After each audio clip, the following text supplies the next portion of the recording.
From the Heart, June 8. The Great Source of Truth. Learn from me, for I am gentle and lowly in heart, and you will find rest for your souls. Christ is the author of all truth.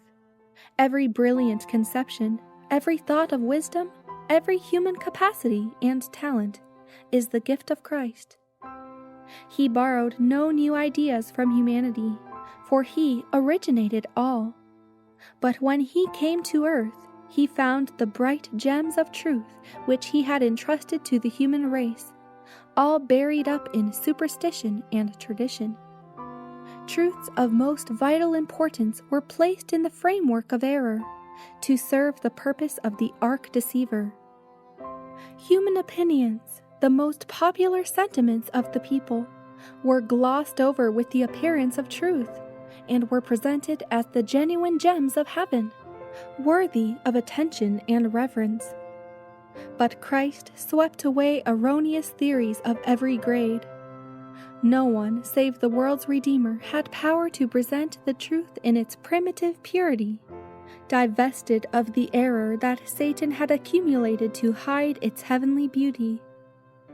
Some of the truths that Christ spoke were familiar to the people. They had heard them from the lips of priests and rulers and from people of thought, but for all that, they were distinctively the thoughts of Christ.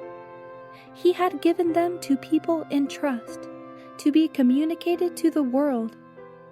On every occasion he proclaimed the particular truth he thought appropriate for the needs of his hearers, whether the ideas had been expressed before or not.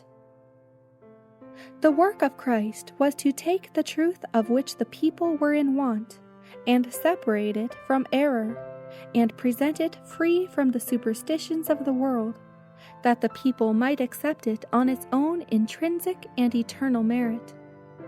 He dispersed the mists of doubt, that the truth might be revealed, and shed distinct rays of light into the darkness of human hearts. He placed the truth in clear contrast with error, that it might appear as truth before the people.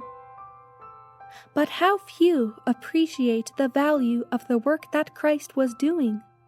How few in our day have a just conception of the preciousness of the lessons which he gave to his disciples! He proved himself to be the way, the truth, the life. He sought to attract minds from the passing pleasures of this life to the unseen and eternal realities. Views of heavenly things do not incapacitate men and women for the duties of this life, but rather render them more efficient and faithful.